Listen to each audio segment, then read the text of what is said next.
ভান্ডার জননী মহিলা সমিতির পক্ষ থেকে প্রায় 10 বছর ধরে দুর্গাপুজো উৎসব করে আসছেন এলাকার মহিলারা। এই এলাকার মহিলারা কেন এই দুর্গাপুজো উৎসব আয়োজন করেছিলেন আমরা কথা বলবো। পুজোয় যিনি উদ্যোক্তা রয়েছিলেন তার সঙ্গে আমি কথা বলবো। দিদি, আমরা এখানে পুজো হতো না এখানে, তো মন খারাপ হতো স্বাভাবিক, কারণ সবাইকে টাউনে যেতে হতো, আর টাউনে তো প্রত্যেকদিন যাওয়া সম্ভব না। হয়তো আমরা ইয়ং জেনারেশনটা যেতে পারতাম, কিন্তু বয়স্করা তো যেতে পারতো না, তো হয়তো একদিন ঘুরে আসতো, তারপরে আর যাওয়া হতো না। আর বিশেষ করে আমরা মহিলারা এই জন্যই উদ্যোগ নিয়েছি যে মানে দুর্গাপুজো কীভাবে অঞ্জলি দেয়, মানে সিঁদুর খেলা, এরকম তো অনেক কিছু দুর্গাপূজার ইসে আছে, তো সেগুলো মানে আমরা থেকে বিরত থাকতাম, মন খারাপ স্বাভাবিক হতোই। তো এই জন্য সবাই মিলে একটা সিদ্ধান্ত নিলাম, মানে হুট করেই সিদ্ধান্তটা যে সবার ওইদিকে পুজো হচ্ছে টাউনে, আমাদের গ্রামে পুজো নেই, তো একটা পুজো করি। তো আমাদের কোনো ফান্ড ছিল না, নিজেদের কাছ থেকেই মানে সবার হেল্প নিয়ে 10 জন মিলে প্রথমে পূজাটা শুরু করি। তো এই ভাবনা চিন্তা নিয়ে মানে পূজাটা আমাদের করা, যে সবাই এই কয়েকদিন কিভাবে আনন্দ করেন আর কি আয়োজন করেন। এখানে বাচ্চাদের কালচারাল প্রোগ্রাম হয়, আর আমাদের বৌদেরও হয়ে থাকে, কারণ হাড়ি ভাঙ্গা, উলুধ্বনি, শঙ্খধ্বনি, এরকম ছোটো মোটো প্রোগ্রাম প্রত্যেক দিনই হয়। আর এরকমভাবে যেরকম সবাই এখানে বসে আছে, মানে এই কয়েকদিন এভাবে আনন্দ করেই মানে সময়গুলো কাটে যায়। পুজো নিয়ে কী করবো, মন আনন্দ, একটা বাৎসরিক, সারা বছরে একটা বাৎসরিক পূজা শুনে আমরা এদের গ্রামে যে হচ্ছে পূজাটা আমার খুব আনন্দিত আর কি। নাহলে দূরে যেতে হয়, খাইলাম যে এখানে একটু আমরা প্রতিদিনে আসি, আরতি করি, সন্ধ্যাতি একটু অঞ্জলি করি। বাইরে যাওয়া হয় 4 দিনের মধ্যে ঠাকুর দেখতে? যাই, বেশিরভাগই এখানেই থাকি, মানে যাই বেশিরভাগই এখানেই থাকি, এখানেই আনন্দ করি। বাইরে যাওয়া হয় না ঠাকুর দেখতে? বাইরে যেতে ইচ্ছা করে না, এখানে আনন্দটা মানে এখানে উপভোগ করি, তো সেজন্য আর বাইরে যাওয়ার ইচ্ছা করে না। কিন্তু একটা দুঃখের বিষয়, যে দুর্গাপুজোটা উৎসব মানে উদ্যোগ করেছে, মানে উৎপত্তি করেছে, সে গত হয়ে গেছে, মানে কমাস হচ্ছে আর কি। সেজন্য আমার নিজের আপন দেওয়ার হয়, সেটা আমার খুবই দুঃখিত, আমি সেই লোকটা আর কি নেই। মানে দিদি, মহিলারা তো সঙ্গ দিয়ে পুজো করছেন, পুরুষদের কিভাবে পাশে পান কি পুজোতে? হ্যাঁ, অবশ্যই পাই।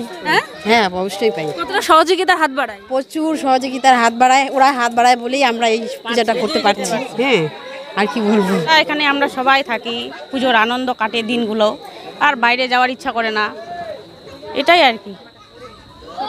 ছিলাম একেবারেই বেড়ার ঘর দিয়ে, আজ দেখতে পাচ্ছি মায়ের মন্দির একেবারেই পাকা। এই যে একটা জার্নি কিভাবে করলেন? এটা কিভাবে করলাম, এটা অনেক মানে একার পক্ষে সম্ভব না, অনেক বিশিষ্ট ব্যক্তি আছে যারা আমাদেরকে সাহায্যের হাত বাড়িয়ে দিয়েছে।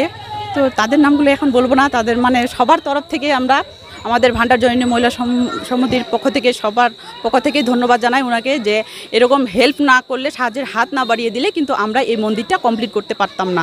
কারণ এই মন্দিরটা এই বছরই ধরা, আমাদের মোটামুটি 15 দিন বা 1 মাস আগে ধরা কমপ্লিট হয়ে গেছে মন্দির, কিন্তু আমরা ছাদ দিতে পারিনি। তো এরকম যেন সবাই যেন আমাদের পাশে থাকে, সাহায্যের মানে হেল্প একটু করে, যেন আমরা পরবর্তীকালে একটু ছাদটা দিতে পারি। আর সবাইকে দুর্গাপুজোর প্রীতি ও শুভেচ্ছা।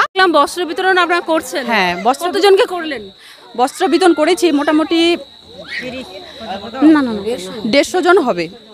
এবারে ফার্স্ট করলাম বস্ত্র বিতরণ, মানে ফার্স্ট উদ্বোধন করলাম, যে কিছু লোককে মানে সবার, কারো ধরে নাও পুজোর 5 দিনে 5টা ড্রেস হয়, কিন্তু কারো একটাও হয় না।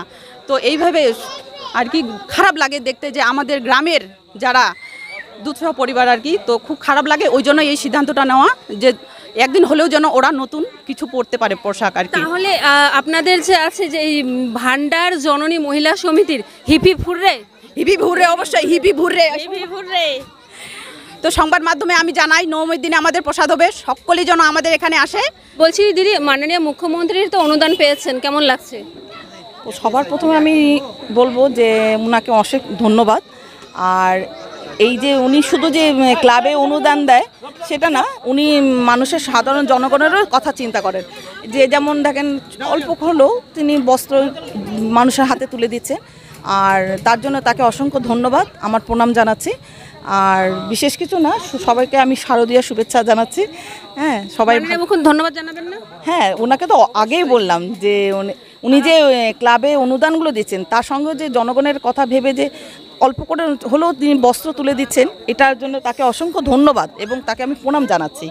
হ্যাঁ, আজকে বস্ত্র বিতরণে কারা কারা উপস্থিত? যেমন এখানে ছিলেন আমাদের সব প্রথমে পঞ্চায়েত সমিতির বাপ্পাদা, আর জেলা পরিষদের পূর্ত কর্মদক্ষ নিতাই বস্য, আর আমাদের জেলা উত্তম ঘোষ, আর ইন্দ্রাণী সরকার, আর রামদেব সাহানি সব এসেছিলেন আমাদের বলাতে। ওনারা উপস্থিত ছিলেন এবং ওনাদের হাত দিয়ে আমরা এই বস্ত্রটা বিতরণ করালাম।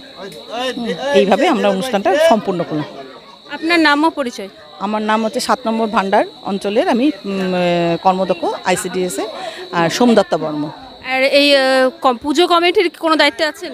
না, আমি সবার কাছে মানে থাকি, এখানে ওরা আমাকে যথেষ্ট সহযোগিতা। হ্যাঁ, কাকিমাদের কেমন পাশে পান? না দেখেন, সবার প্রথমে বলবো যে এখানে মহিলারা যে আনন্দ সহকারে যে কাজগুলো করে না, ওটা আমার সবচেয়ে বেশি ভালো লাগে। এবং তার সঙ্গে তাদের হাজব্যান্ড হোক, ভাই হোক, তারাও এসে সহযোগিতা করে। হ্যাঁ, চাঁদাটা হোক বা সবার পাড়ার সাথে মানে ভোগ বিতরণ করা, তারপরে পরিচালনা করাটা, এটা করে ওরা।